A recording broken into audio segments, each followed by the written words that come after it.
Speaking of quarterbacks, here's the one thing I just don't understand. Florida State shockingly 0-3 on the season. They lose to Georgia Tech week 0. They come back and lose to Boston College. And then yesterday you're thinking, oh, Memphis, group of 5 team, feel good story. Can they get that win? Memphis went in there in one start to finish. Florida State was never even in the zip code of thinking they were going to compete in that game. And I don't understand. They're in the portal, in the transfer portal. You can evaluate these players. And Florida State goes from Jordan Travis, and they pick up DJ Uiagalelei. We saw him at Clemson. He had the one game against Notre Dame when he came in for Trevor Lawrence. After that, not good. Transfers to Oregon State. I think he was better at Oregon State, but he was still DJU.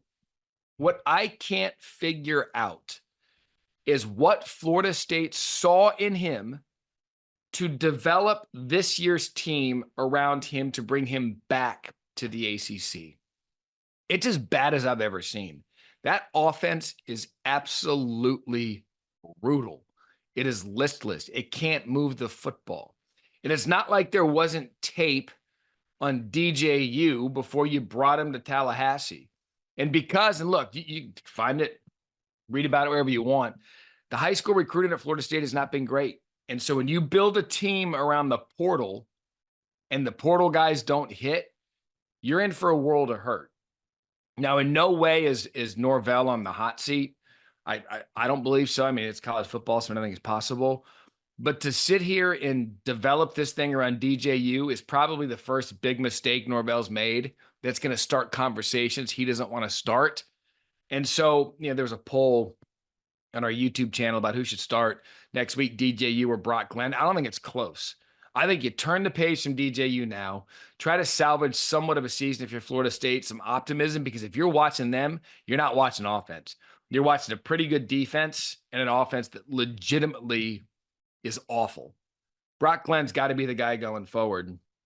I just cannot believe this is where we are with Florida State after their undefeated season. But on the positive side of that, cheers to Memphis. For those of you that saw my bracket that I had when I was hosting Get Up this summer, I had Memphis in the playoff as the Group of 5 representative. Right now, that looks pretty good. This was one of those games that was right in their way to having a season that could lead them to the college football playoff. They get the win. The American's tough. Tulane's going to be a tough out for them. In fact, we're calling that game Thursday night, Thanksgiving night, ESPN. But Memphis's schedule, if you look at it, the way it lays out, they've got at Navy September 21st, Middle Tennessee State, South Florida, North Texas, Charlotte. The first game they have left, if you're really looking at it, UTSA maybe in November, Tulane, I just mentioned that one. That was a huge win for Memphis. So cheers to my friends at Memphis. Big win. Congratulations. Keep the momentum going after sending Florida State to an unbelievable 0-3 record.